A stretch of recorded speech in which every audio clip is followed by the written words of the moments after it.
안녕하십니까. 오늘 87자 우당 역사 문화 강좌입니다. 일제강점기의 저항문학이라는 주제로 말씀드리겠습니다. 저는 서울여대에서 정년 퇴직을 하고 지금은 문학평론 활동만 하고 있는 이승원이라고 합니다. 오늘 말씀드릴 내용은 이렇게 5가지 정도로 정리가 됩니다. 그래서 한용운, 심훈, 이육사, 윤동주, 일제강점기의 저항문학은 여러 가지 내용이 있지만 그걸 다 말씀드릴 수는 없고, 그 다음에 또 어느 국부적인 내용만 말씀드려도 안 되고, 그래서 중요한 것, 대표적인 것을 4개 정도 추려왔습니다. 우선 일제강점기의 이 작품이 마음대로 발표된 것이 아닙니다. 국권 상실 이전에 이미 신문지법과 출판법이 제정이 돼서 작품 발표는 이 법에 의해 적용을 받았어요. 사전 검열이 원칙입니다. 신문지법과 출판법이 따로 있었기 때문에 신문에 연재됐다가 단행본으로 내는 경우에는 2차례 검열을 받았습니다. 1926년 이전에는 총독부의 고등경찰과, 그 다음에 이제 지방의 경찰기관에서 개별적으로 검열을 진행했는데 3.1운동 이후에 출판물이 많아지니까 그걸 통제하기 위해서 1926년 4월에 총독부 경무국에 도서과를 신설했어요. 이 과는 검열 업무를 중점적으로 했고, 그래서 이제 검열이 더욱 엄격해졌습니다. 검열에 걸린 출판물은 대개 작품의 부분 삭제 또는 게재 불가, 더 나아가서 이제 배포 금지, 출판 금지, 심지어는 출판인의 구속이나 출판사 폐업으로 이어졌습니다. 검열의 기준을 한번 예시해 보면 1925년에서 26년 사이에 검열에 걸려서 게재가 안 된 작품들을 어떤 기준으로 검열했느냐. 그래서 지금 보시는 것처럼 조선의 독립을 풍자해서 단결투쟁을 종용하는 것, 총독 전치를 저주한 배일적인 것, 빈궁을 노래하고 계급의식을 도발하는 것, 그러니까 일제하의 저항의식을 조금이라도 나타낸 것이면 다 검열에 걸려서 제재 조치를 받았던 것입니다. 이런 상황이기 때문에 작가들이 작품을 통해서 저항의식을 표현하는 것은 거의 불가능했어요. 그래서 이제 일제강점기의 저항문학이 사실은 많지가 않습니다. 이 검열 제도 때문에. 그래서 작가들은 검열에 걸리지 않기 위해서 자기 자신이 스스로 좀 좋지 않는, 말하자면 검열에 걸릴 만하다 그러면 그걸 뺐고, 신문사나 출판사도 편집인들이 자체 검열을 시행을 했습니다. 문학인들은 어쩔 수 없이 우회적인 방법으로 자기 생각을 표현을 했어요. 근데 소설은 사건을 제시하니까 사건을 우회적으로 보여줄 수는 없죠. 그래서 소설보다 시는 비유나 암시의 기법을 활용하기 때문에 그런 우회적인 방법을 좀 더 효과적으로 사용할 수 있습니다. 그래서 이제 시의 저항의식이 나타난 것이 사실은 더 많습니다. 그래서 작품에 숨겨진 저항 의미를 찾아내는 작업이 필요하죠. 이 이상화의 빼앗긴들에도 봄은 오는가라는 시가 있습니다. 개벽 1926년 6월에 발표되었는데 이 시는 누가 읽어도 저항시다라고 판단할 수 있습니다. 맨 처음에 빼앗긴들에도 봄은 오는가라고 시작해서 끝에 가면 들을 빼앗겨 봄조차 빼앗기겠네. 국토를 뺏긴 식민지의 상황을 그대로 이야기하면서 땅을 빼앗겼으니 우리에겐 맞이할 봄도 없다. 이런 내용이니까 분명한 저항시죠. 근데 이 저항시가 어떻게 개벽지에 26년에 발표될 수 있었느냐? 이것은 우연의 결과입니다. 이 6월에 발행된 개벽 70호는 사전에 전문 압수 조치가 내렸어요. 근데 검열 결과가 나오기 전에 실수로 독자들에게 우송이 됐어요. 이게 실수로 우송을 했는지 아니면 의도적으로 그랬는지는 알 수 없습니다. 여하튼 그렇게 독자들에게 먼저 우송된 그 판본이 남아 있어서 원전이 보존될 수 있었습니다. 그래서 이 검열의 틈을 뚫고 진실을 드러내고자 애쓴 그런 문학인들의 고민을 이해하고 작품에 숨겨진 의미를 정당하게 찾아내서 그걸 해석해야 할 의무가 우리들에게 있습니다. 우선 한용운의 시집 님의 침묵, 그 다음에 그분의 소설 흑풍을 말씀드리겠습니다. 한용운은 1879년 출생이니까 이분은 나이가 1920년대에 이미 40대가 됐어요. 그러니까 1920년대에 20대의 젊은 시인들하고는 그 위상이 다른 분입니다. 잘 아시는 것처럼 1919년 3월 1일 독립선언 민족 대표로 참여해서 그 현장에서 체포됐고 2년 가까이 옥고를 치르고 1921년 12월에 가출하게 됐습니다. 그래서 이런저런 일을 하다가 1925년에는 설악산 백담사 오세암에서 원고 집필에 매진합니다. 그래서 이제 선가의 개송 법문의 주해를 다룬 십편담 주해를 썼는데 이것이 탈고된 날짜가 그 책의 후기에 있는데 1925년 6월 7일로 되어 있습니다. 절에서는 주로 음력을 사용하기 때문에 이 날짜도 음력일 가능성이 많습니다. 그리고 이제 님의 침묵의 원고를 탈고한 것은 을충년이 1925년이에요.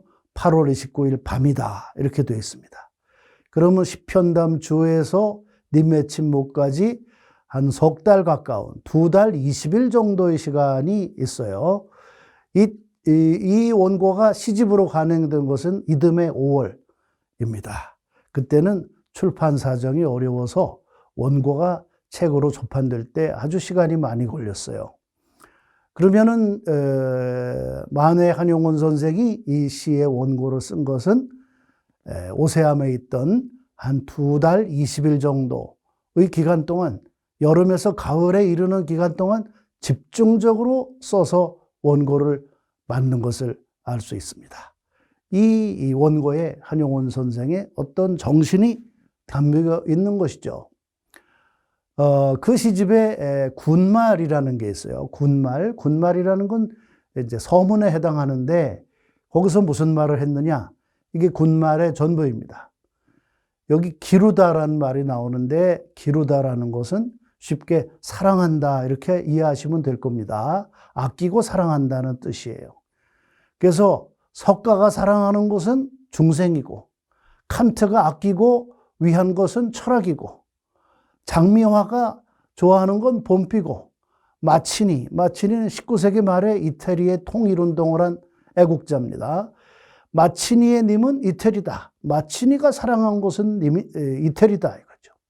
그러면 내가 사랑하는 것은 무엇이냐? 바로 조국이죠. 그 말은 할 수 없어요.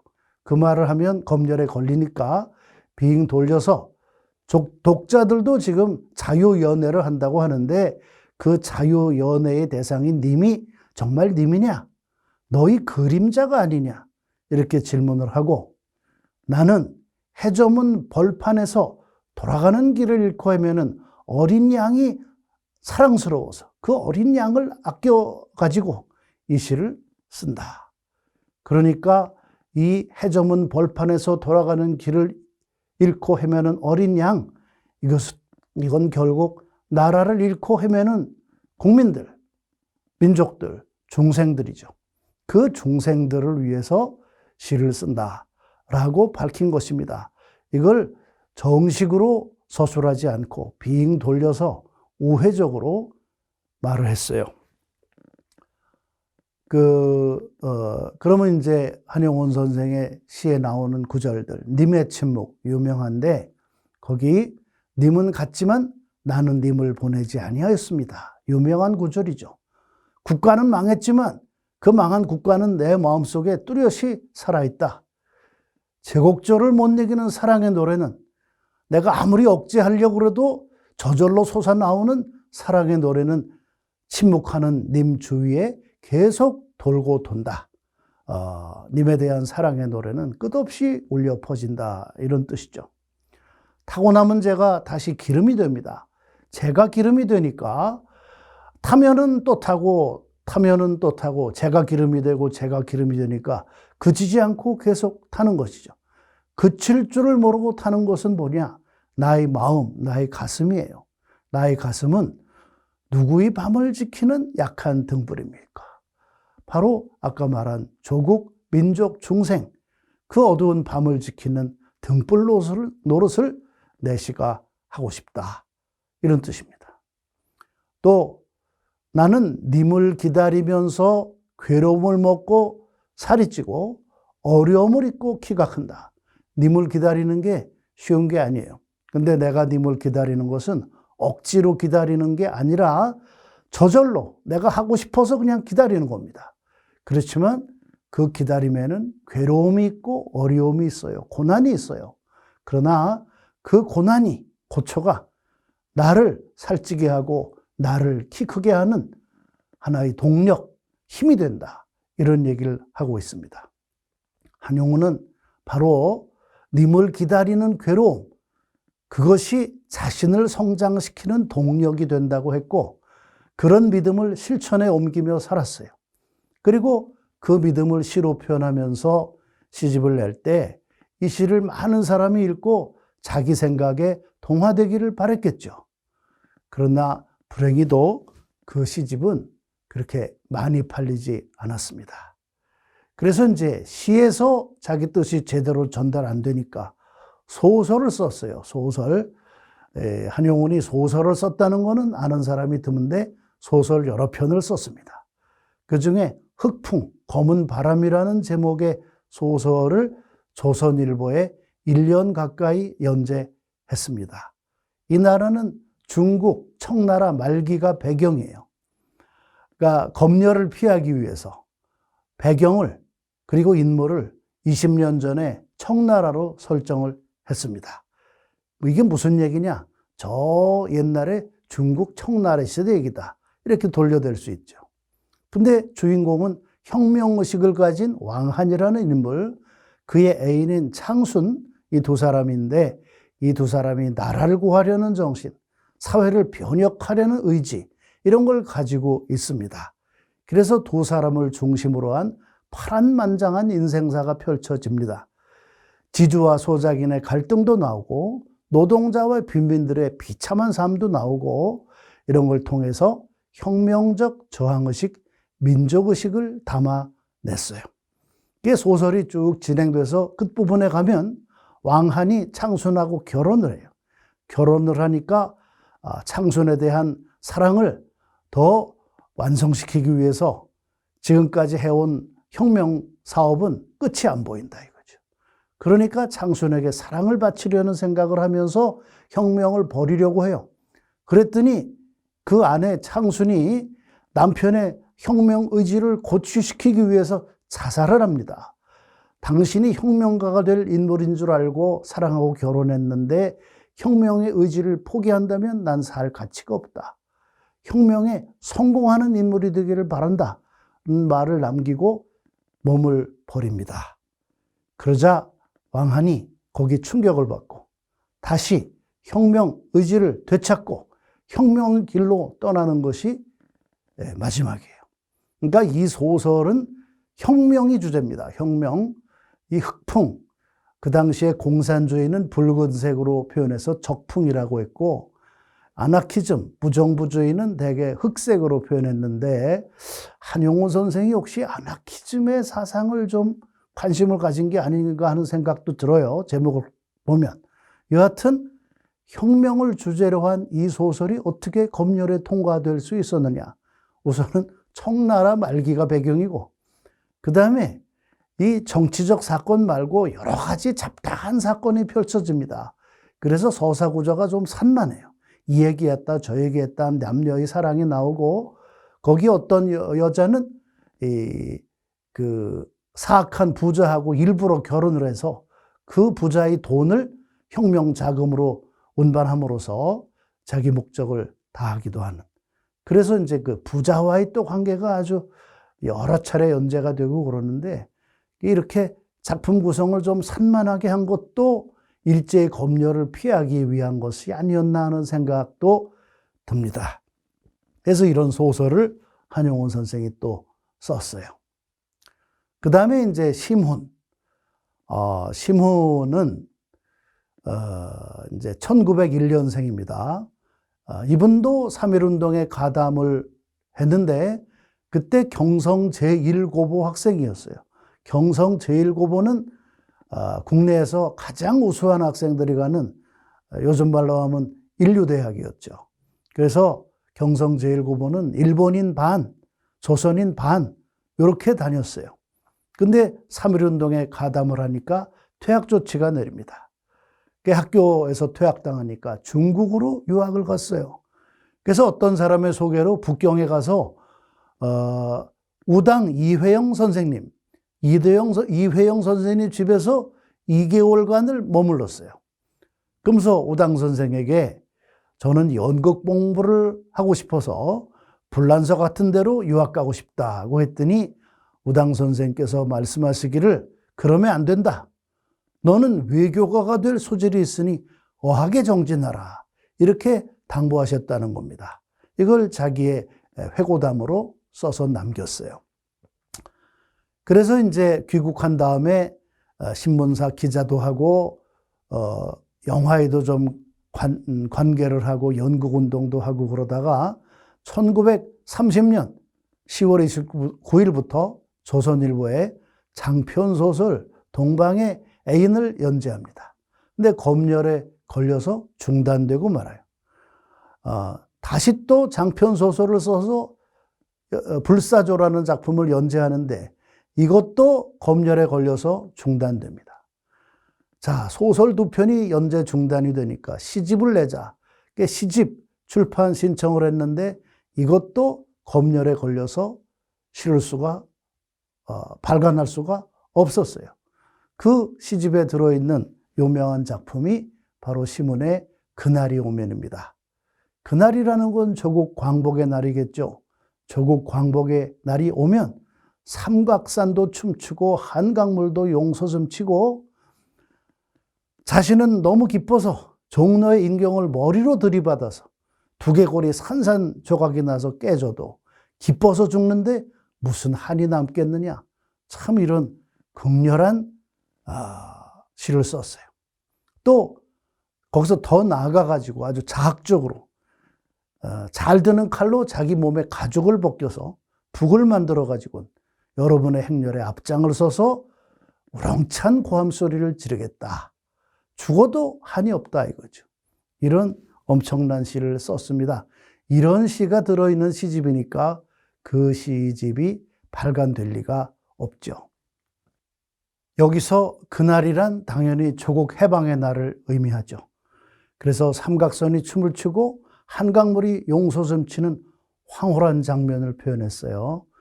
감격의 극한에서 종로 인경을 머리로 들이받아 죽는 극단적 장면까지도 상상을 했고 자신의 가죽을 벗겨 북을 만들어서 행렬에 앞장서서 나가겠다. 이런 자학적인 상상까지도 했습니다. 이런 상상을 한 것은 바로 우리가 죽음도 두려워하지 않은 의지가 솟아날 때 우리가 바라는 해방의 그날이 올 수 있다는 그런 신념을 표현한 것이죠. 그래서 영국의 옥스퍼드 대학교 교수 세실 바우라가 시와 정치라는 책을 썼는데 거기 어떻게 이 심훈의 시를 구해서 영어로 번역을 했어요. 그러면서 아무리 가혹한 일본의 한국 통치도 그 민족의 시는 죽이지 못했다라고 평가했습니다. 이렇게 이제 연재 소설도 중단이 되고 또 시집도 못 내니까 당진으로 이주를 해요. 당진에 이주해서 다시 또 집필에 전념해가지고 1933년에 영원의 미소, 그 다음에 34년에 증여성을 또 신문에 연재하는데 이 두 작품은 검열에 걸리지 않았어요. 끝까지 연재할 수 있었습니다. 이제 요령을 터득한 거죠. 어떻게 하면 검열에 안 걸리나. 그래서 1935년에 동아일보 창간 15주년 기념 장편소설 공모에 이제 상록수가 당선이 됩니다. 상록수는 여러분들이 잘 아시는 것처럼 박동혁과 최영신이라는 두 인물의 농촌 계몽 활동을 다룬 건데 이 두 인물은 그 당시에 실존 인물이었어요. 그래서 실존 인물의 삶을 바탕으로 해서 이제 거기에 살을 붙여서 소설을 만든 거죠. 그런데 이 박동혁과 최영신은 방향이 좀 다릅니다. 박동혁은 조선 농민의 잠재적인 힘을 높이는 이념의 통일과 적극적인 실천을 주장한 데 비해서 최영신은 기독교 정신의 바탕을 둔 온건한 농민 계몽 사업, 주로 이제 한글 학습, 한글 공용화 사업 같은 그런 봉사 활동에 헌신을 했어요. 그런데 그러다가 이제 병사하게 됩니다. 박동혁은 최영신하고 결혼할 생각도 했는데 최영신이 죽자 거기에 좌절하지 않고 자신의 계몽 의지를 더욱 다지면서 적극적인 농촌 운동을 결심합니다. 소설은 이것으로 끝나요. 그래서 주제는 맨 끝에 암시되어 있습니다. 적극적인 농촌 운동. 그 다음에 이 사건 전개의 여러 과정에 일제의 억압 양상을 개입시켜서 저항의식을 간접적으로 드러내고 있습니다. 또 농촌 현실에 대한 비판도 여러 곳에서 하고 있습니다. 그렇지만 작품 전체는 건전한 농촌 계몽 운동 과정으로 그려져 있어서 이제 검열에 통과될 수 있었던 것이죠. 그 다음에 이제 이육사의 저항시. 이육사의 삶은 독특합니다. 1904년에 출생을 해서 1925년 어린 나이로 22살 때 이미 대구에서 비밀 결사를 조직했어요. 그리고 27년에 조선인행 대구지점 폭파 사건에 연루되어서 투옥된 이후 1944년 1월 16일 북경에서 세상을 떠났는데 거기 북경에서 떠날 때까지 16차례 이상의 옥고를 치렀어요. 그러니까 독립운동 기간이 한 16년인데 16년 동안 16번 이상 옥고를 치렀으니까 거의 매년 경찰서에 불려간 거죠. 그래서 그 일생은 청춘 시절로부터 죽음의 그날까지 끊임없는 체포와 투옥과 고문으로 이루어졌다. 이렇게 볼 수 있습니다. 1943년 7월에 서울서 체포돼서 북경으로 압송돼가지고 북경에서 취조를 받다가 일제 고문에 의해서 희생됐습니다. 이분은 정식 재판받고 실형으로 선고받은 적이 없어요. 다 끝까지 고문에도 불구하고 자기의 본 모습을 드러내지 않았기 때문에 이제 증거불충분으로 나올 수 있었던 거죠. 그렇지만 고문으로 몸은 만신창이가 됐고 마지막 그 체포 당시에 심한 고문으로 취조실에서 죽었으니까 이분은 고문으로 희생당한 독립운동가입니다. 독립운동에 중점을 두었기 때문에 발표된 시작품은 많지 않아요. 근데 이분의 시작품을 시기순으로 읽으면 그 정신과 의식의 변화 과정을 파악할 수 있습니다. 이것은 이육사의 청포도, 유명한 작품이죠. 내 고장 7월은 청포도가 익어간다. 그 청포도에는 이 마을의 전설이 다 담기고 또 먼 하늘도 들어와 박힌다. 말하자면 그 마을의 시간적인 것, 또 공간적인 것, 삶의 모든 것이 청포도에 들어와 박힌다 이겁니다. 그래서 흰 돛담배가 곱게 밀려서 오면 거기 우리가 바라는 손님이 타고 오는데 그 손님은 푸른 도포를 입고 깨끗한 옷을 입고 오지만 고달픈 몸으로 찾아온다고 했어요.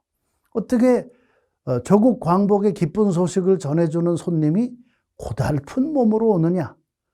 여기에 이육사의 행동으로 산 독립운동가의 진실이 담겨 있습니다. 조국의 광복은 편안한 몸으로 오는 것이 아니다 이거죠. 독립운동가들의 고달픈 자기희생, 그 고난의 연속 속에서 비로소 우리에게 행복의 날이 올 수 있다는 것. 그러니까 우리에게 광복의 기쁨을 안겨주는 손님은 고달픈 몸으로 올 수밖에 없는 것이죠. 행동으로 저항한 사람이 아니면 이런 시를 쓸 수가 없습니다. 그래서 나중에 이 포도를 따먹으면서 두 손을 한복 적셔도 좋겠다. 우리 식탁엔 깨끗한 은쟁반과 하얀 모시수건을 마련해 두어라. 정결한 마음가짐으로, 순결한 마음가짐으로 미래의 이상세계를 맞이할 준비를 하라는 것입니다. 여기서 이육사의 미래지향성, 그 다음에 현실의 고난, 이런 것을 함께 이해할 수가 있습니다. 이 시는 절정이라는 시입니다. 아까 청포도 발표한 몇 달 후에 발표한 건데 상당히 상황이 더 안 좋아졌어요. 매운 계절에 채찍에 쫓겨가지고 저 북쪽으로 휩쓸려 갔고 하늘이 다 지쳐버린 높은 지점에 섰는데 서리빨이 칼날처럼 서 있고 무릎을 꿇고 좀 쉬고 싶지만 한 발 작게 내디딜 곳조차 없는 그런 위기의 상황, 절망의 상황입니다. 위기의 절정이에요.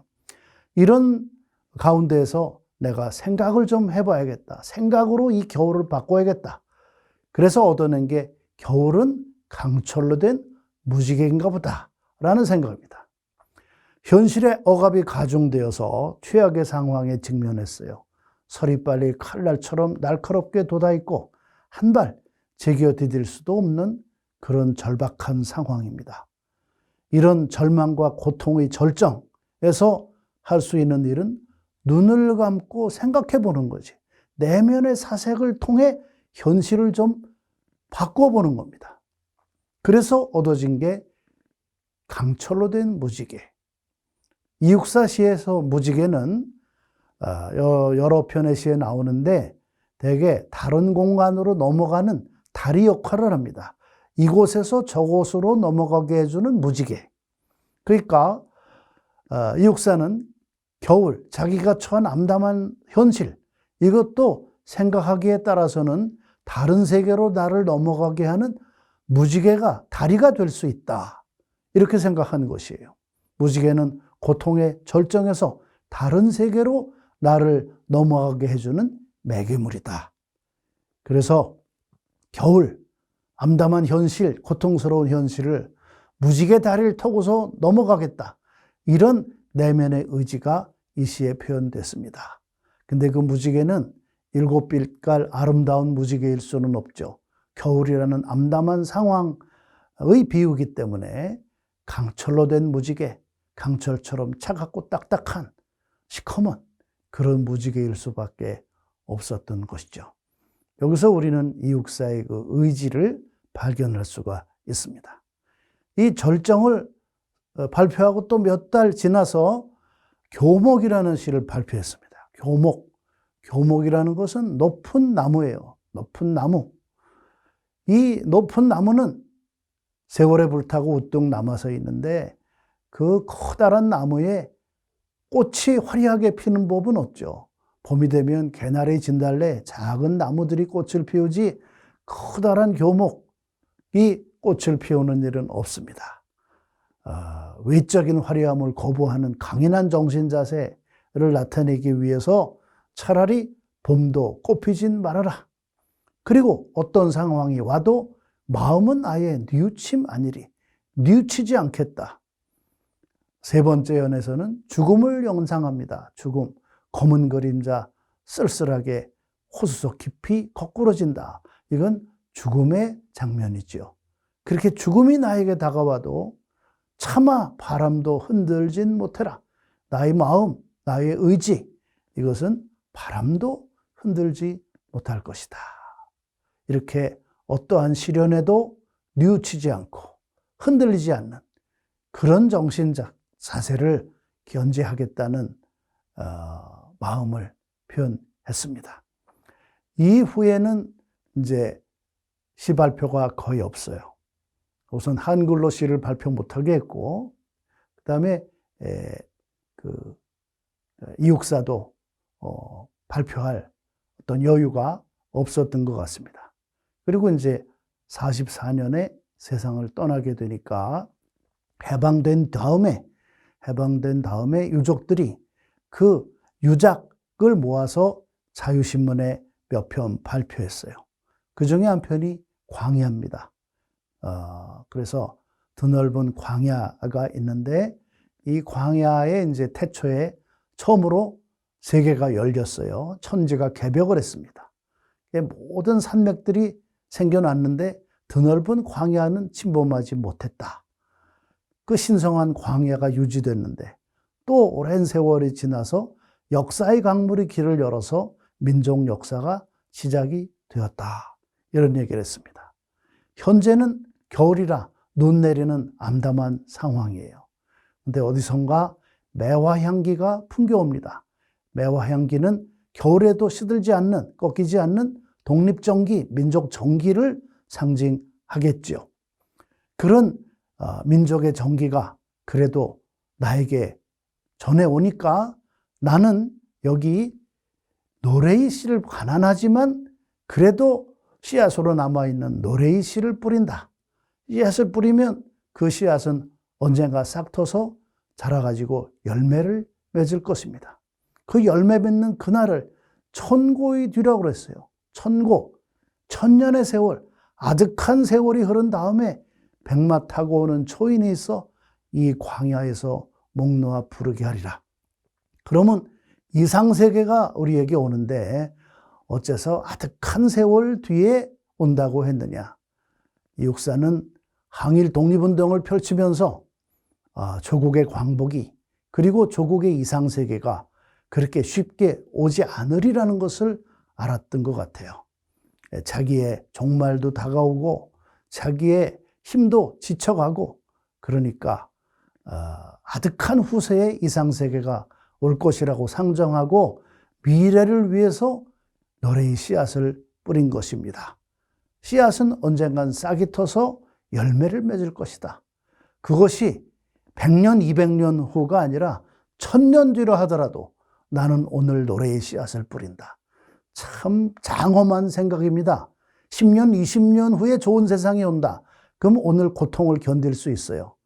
그러나 100년, 200년도 아니고 1000년 뒤에 좋은 세상이 올 것이다. 그 세상을 위해서 너는 오늘 노력하겠느냐? 하겠다는 거죠. 오늘 가난한 노래의 씨앗을 뿌린다. 1000년 뒤에 이상적인 세계가 온다 하더라도 나는 그날을 위해 노래의 씨앗을 뿌린다. 이런 생각을 담아냈습니다. 참으로 일제강점기 저항 시의 한 전범이다. 역시 행동으로 독립운동을 한 분이기 때문에 시에서도 저항 시의 전범을 보여주는구나. 이런 생각을 하지 않을 수 없습니다.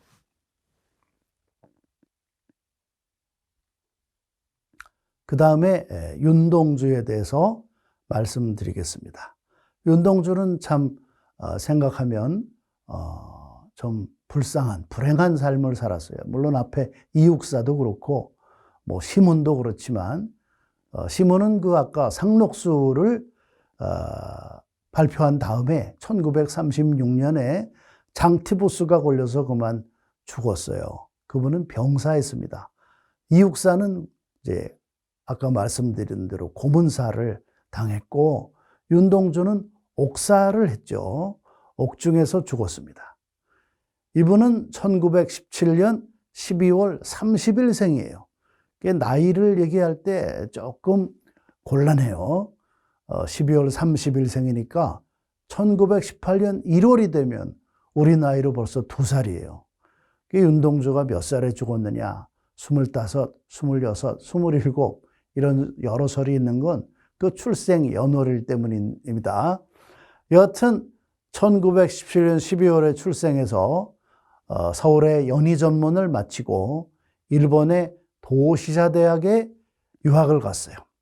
그 유학 가가지고 한 1년쯤 지나서 1943년 7월에 귀국하려고 배를 타려고 나갔는데 시모노세키 항에서 체포됐습니다. 그래서 조선 독립을 선동했다. 이런 죄목으로 그 고종 사촌형인 송몽규와 함께 2년의 실형을 선고받았어요.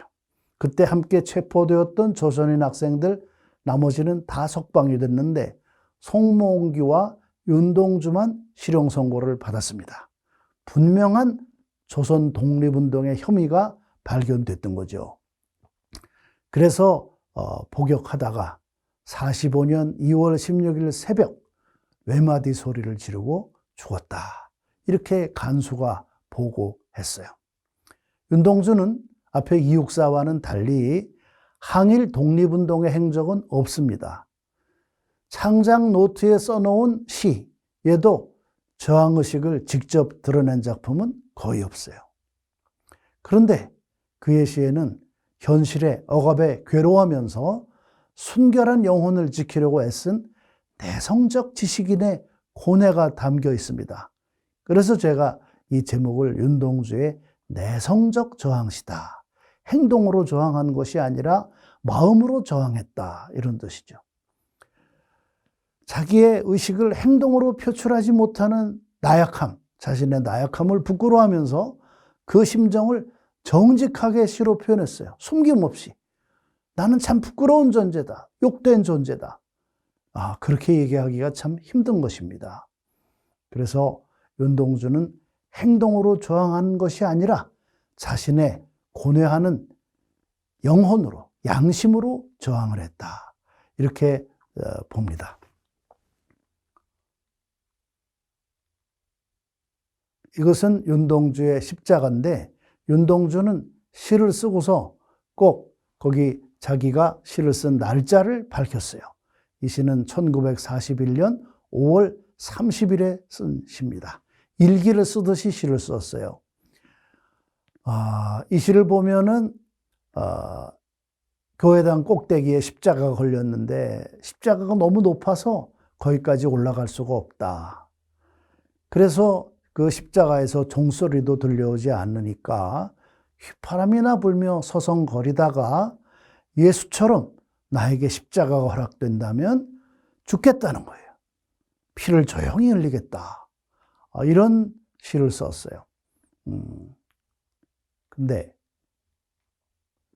이 시의 전반부를 보면은 나약하고 망설이는 모습이 나타납니다. 첨탑이 저렇게 높은데 어떻게 올라갈 수 있겠나. 휘파람이나 불며 서성거리는 모습을 보여주었죠. 근데 후반부에 가면 갑자기 다른 생각이 나타납니다. 십자가가 허락된다면 의연하게 죽겠다. 꽃처럼 피어나는 피를 어두워가는 하늘 밑에 조용히 흘리겠습니다. 이 장면은 숭고한 순교 장면을 연상시킵니다. 어떻게 그렇게 망설이고 나약한 모습을 보이던 내가 갑자기 이런 거룩한 순교의 자세를 취하느냐. 조금 이해가 안 돼요. 근데 이 부분도 가만히 보면 어두워가는 하늘 밑에 조용히 피를 흘리겠다고 했으니까 이건 어두운 하강의 심상입니다. 십자가를 향해 올라가지 못하고 서성이던 그 나약한 자아의 모습이 자기도 모르게 여기 투영이 되어 있는 것이에요. 그래서 나약한 자기지만 윤동주는 시적인 상상 속에서 자기 한 몸을 희생해서 참 민족의 구원이 올 수는 없을까? 그렇게 소망을 하면서 십자가를 썼습니다. 그 시는 1941년이니까 윤동주가 연희전문 다니던 4학년 1학기에 썼어요. 그래서 여름방학에 고향에도 갔다 오고, 그래서 또 여러 가지 생각도 하다가 학기 말이 되니까 이제 유학을 갈 생각을 합니다.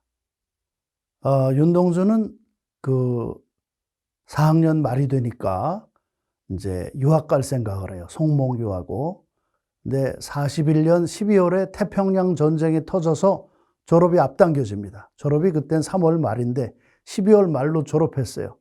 갑자기 졸업이 앞당겨지니까 고종 사촌인 송몽교하고 윤동주는 어떻게 할까 고민을 하다가 일본 유학을 갈 결심을 합니다. 그래서 일본 유학을 가려고 했더니 조선식 이름, 한국식 이름이면은 그 증명서를 안 해줘요. 그러니까 창씨개명이라는 제도가 1939년에 시행이 돼가지고 근 1년간 접수를 받았어요. 한 한국인 80%가 창씨개명을 했는데 윤동주와 송몽규는 창씨개명하지 않고 남아 있었는데, 일본으로 유학 가려면 현해탄 배를 탈 수 있는 도항증명서를 받아야 되는데, 그 도항증명서는 일본식 이름을 가진 사람, 창씨개명을 한 사람이래야 발급해 줬어요. 그러니까 일본 유학을 가려면 성을 일본식으로 바꿔야 된다 이거죠. 그래서 어쩔 수 없이 윤동주는 평소동주라는 성으로 개명을 해서 교무과에 신고를 합니다. 그 신고한 날짜가 1942년 1월 29일이에요. 그러니까 이 시는 창씨개명 신고를 하기 5일 전에 고민하면서 쓴 시죠. 그 배경을 알아야 됩니다. 이 얘기는 송호애 씨가 윤동주 평전에 자세히 밝혔습니다. 그래서 파란 녹이 낀 구리거울 속에 내 얼굴이 있는데 이 얼굴은 참 욕되다. 너는 윤동주냐 평소동주냐 네 정체가 뭐냐 참 치욕스럽다 이거죠. 24년 1개월을 아무 기쁨 없이 살아왔고 내일이나 모레나 어느 즐거운 날에 광복의 그날이 온다면 나는 또 한 줄의 참회록을 써야 돼요. 부끄럽게 일본식 이름으로 개명을 해서 신고를 했으니까 그 부끄러움을 견딜 수가 없어요. 또 참회록을 써야 된다. 이런 데서 윤동주의 정직함이 드러납니다. 자기의 참된 모습을 알기 위해서 여러 가지 노력을 합니다. 손바닥으로 발바닥으로 자기 거울을 닦아요. 그랬더니 자기의 모습이 나타나는데 그 모습은 밝고 환한 모습이 아니라 어느 시커먼 운석 밑으로 홀로 걸어가는 슬픈 사람의 뒷모습이에요. 일본 유학을 앞두고 청운의 꿈을 꾼 게 아니라 자기가 몰락해가고 침전해 가는 어두운 모습을 발견했어요. 어쩌면 윤동주의 운명을 보았는지도 모르죠. 죽음의 그림자를 본 것인지도 모릅니다. 그런 운명의 모습을 본 날짜가 1942년 1월 24일. 윤동주는 계획대로 일본 유학을 갑니다. 그래서 이제 도시아 대학으로 바로 가지 못하고 동경에 있는 리쿄 대학 영문과로 우선 입학을 합니다. 그 리쿄 대학 영문과에서 영문과 다닐 때 쓴 시가 이제 다음에 있습니다. 이 시는 리쿄 대학 1학기를 다니던 42년 6월 3일에 쓴 시입니다. 이 시를 보면 창밖에 밤비가 속살거려 육첩방은 남의 나라, 6개 다다미를 깐 작은 하숙방은 내 나라가 아닌 일본이다. 이렇게 선언하고 있어요. 육첩방은 남의 나라라는 걸 2번이나 얘기를 했어요. 그리고서 등불을 밝혀 어둠을 조금 내몰고 시대처럼 올 아침을 기다리는 최후의 나, 마지막 나다. 나는 나에게 작은 손을 내밀어 내가 2개로 분열되어 있는데 그 2개가 최초로 악수를 나눈다. 이렇게 시가 되어 있습니다. 이 시는 동경 리쿄대학 영문과에 다니고 있던 1학기 초여름 비 오는 밤에 쓴 시인데 그의 마지막 작품입니다. 이 시가 그럼 어떻게 남아서 우리에게 전달이 되느냐. 윤동주가 체포될 때 가지고 있던 모든 문헌은 다 압수가 됐어요. 근데 이 시는 서울에 있는 친구 강초중에게 보내는 편지에 동봉을 해서 그 친구가 보관했다가 해방 후 유족에게 주어서 남아있게 됐습니다. 육첩방은 남의 나라라는 말은 참 혁명적인 발언이에요. 전 그렇게 생각합니다. 대동아 공영권, 내선 일체를 내세우던 전시체제에 1937년의 중일전쟁, 1941년의 태평양 전쟁, 살벌한 전시체제로 접어든 일본에서 그 일본의 수도인 동경 하숙방에서 내가 있는 이 땅, 일본은 절대 내 나라가 될 수 없다는 확고한 의지를 표명했는데 이 말만으로도 윤동주는 2년의 실형을 사실은 선고받을 만한 겁니다. 이렇게 생각을 나타낸 다음에 뒤에 가면 그때까지 분열을 보여온 그의 자아, 내가 둘로 나눠져 있었는데 이 자아가 화합을 이룹니다. 그래서 눈물과 위안으로 잡는 최초의 약속, 제일 처음으로 두 개의 나가 하나로 통합되었다. 그 통합된 나는 어떤 역할을 하느냐? 새로운 시대를 기다리는 나예요. 등불을 밝혀 어둠을 조금 내몰고 시대처럼 올 아침을 기다리는 최후의 나. 이 새로운 시대를 기다리는 나의 모습은 자신의 마지막 단계이기 때문에 최후의 나라고 표현했습니다. 갈등을 일으키던 두 개의 자아가 하나가 되면서 윤동주는 비로소 오롯한 한 사람의 민족 시인으로 서게 됩니다. 이것이 윤동주가 우리에게 보여준 마지막 모습이에요. 그 후에 시도 쓰고 일기도 썼을 텐데 그 문건들은 체포되면서 다 압수당해서 재판의 증거 자료로 사용됐어요. 공판 자료는 남아있지만 그 증거 자료는 다 사라지고 없습니다. 그래서 윤동주의 그 후의 모습은 알 수가 없지만 이 마지막 작품을 통해서 민족 앞에, 역사 앞에 떳떳하고자 했던 갈등하던 두 개의 나가 하나로 통합된 그런 윤동주의 모습을 보게 된 것은 다행스러운 일입니다. 그래서 윤동주는 이 저항 시인에 합당한 그런 작품을 우리에게 마지막으로 보여준 게 된 것이죠. 여기까지 좀 시대를 건너뛰면서 어떻게 보면 좀 주마간산격으로 몇 개의 소설가와 시인들을 다뤄본 셈인데 그래도 일제강점기 저항문학의 좀 의미가 뚜렷한 작품들은 한 번씩 쭉 살펴봤다. 이렇게 말씀드릴 수 있습니다. 오늘 제가 준비한 것은 여기까지입니다. 경청해 주셔서 감사합니다.